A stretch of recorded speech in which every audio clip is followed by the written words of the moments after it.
And let me introduce the stars of True Blood. First coming out, we've got, you've seen him on Veronica Mars, Without a Trace. He's made Lafayette into such a fan favorite that now people ask him to call him Booker. It is Nelson Ellis.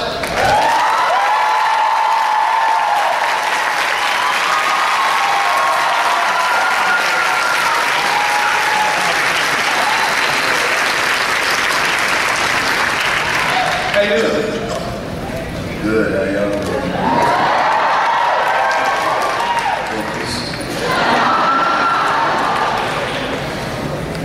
Next, we've got, you've seen her on Seinfeld and Desperate Housewives. Her character Pam is the co-owner of Fantasia, and I suspect she's the one who really runs the place. Kristen Bauer Van Stratton.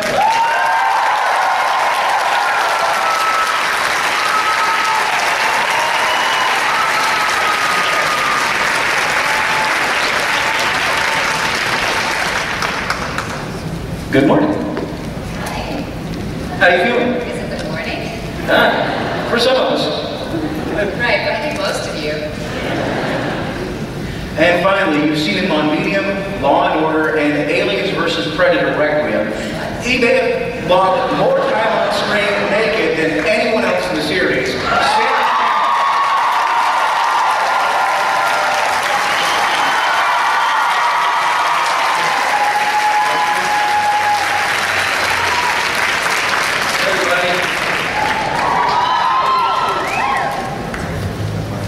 I want to start out, you were talking about Comic-Con the first year before anybody knew what the show was. And I was thinking about that. Tell me a little bit, before you even filmed the first episode, why did you all decide to get involved with the show?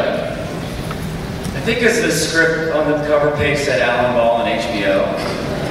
Yeah, that was pretty much. You know, it was funny, like it was a really hot script in Los Angeles. Everybody wanted to get involved with it. You know, it was vampires, and it was Alan Ball, and he'd done 6 Feet Under, and of course, you know, he did American Beauty.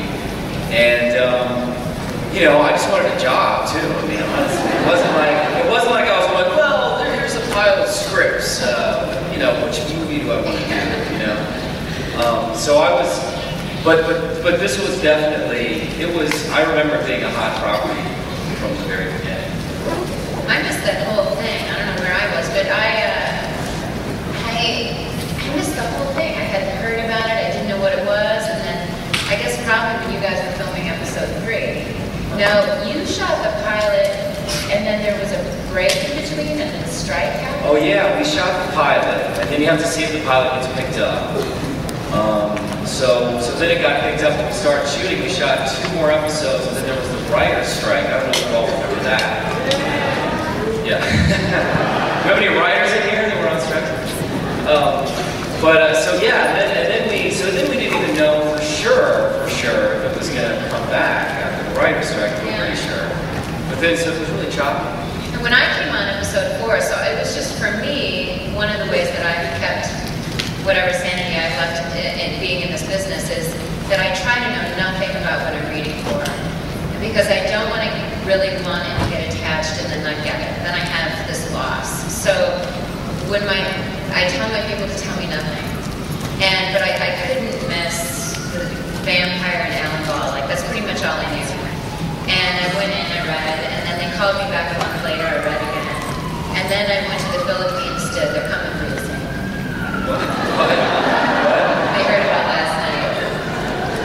Wait, what's going on? Did you hear the siren? Oh, the siren. Hi, Sam. And so then when I came on episode 4, you know, I was just off the plane from the Philippines shooting this other thing. And that was hilarious. And you guys had known each other for a year on the set. And I was like, what is this show? I told this yesterday, but I was so out of it that there was a line Alex had in Swedish. And for some reason I asked him, I said, are you speaking Cambodian? And that's all I just remember. Oh, that's a really big, tall blonde dude. You were out of it.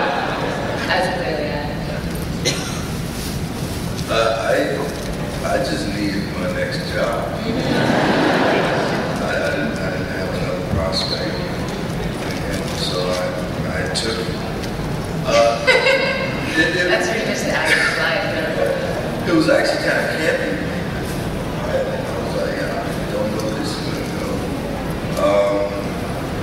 but it came out great. In terms of actors, you've got so much talent on this show. Do you find each other learning from each other while you're working? Oh, yeah.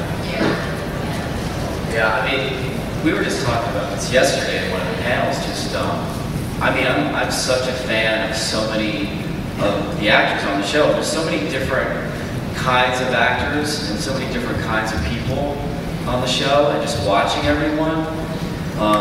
Like, you this year have been so, I mean, you're always incredible, but just blowing me away this year. Yeah. Like, amazing. And we were just talking about like how my favorite actor is always changing on the show, always, because everybody's so good in different ways.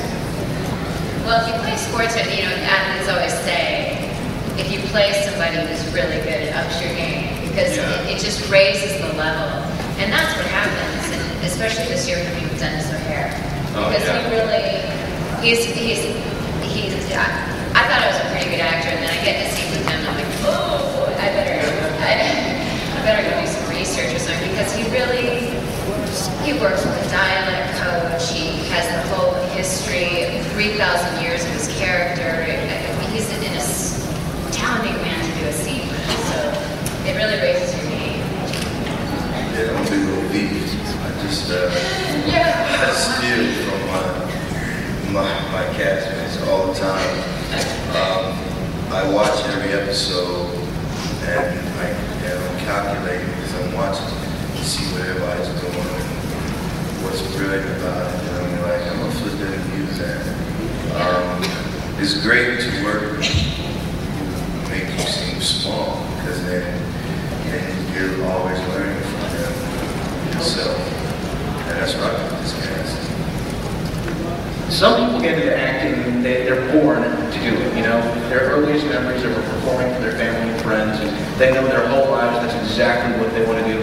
Other people get into it more in kind of a sideways kind of way, they stumble into it. How did you all get into acting?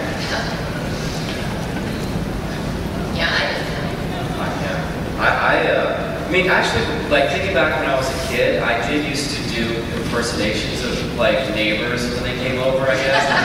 When I was, like, 3 years old, my mom told me I used to do that. But I never, ever dreamed of being an actor. I didn't even know it existed. Like, I came from really small towns, and, like, there was no theater. I never went to the movies that much. But then but I was always a musician, and then I went to college, and this friend of mine who was a musician now, who was an actor then, said, oh, you should audition for this new plays festival. We need a bunch of actors. This was my second semester of senior year of college. And I did a play, and it was just such a high doing it. It was so fun and so interesting, like figuring out character, that I just fell in love with it, and that's how I got into it. But it was very last minute.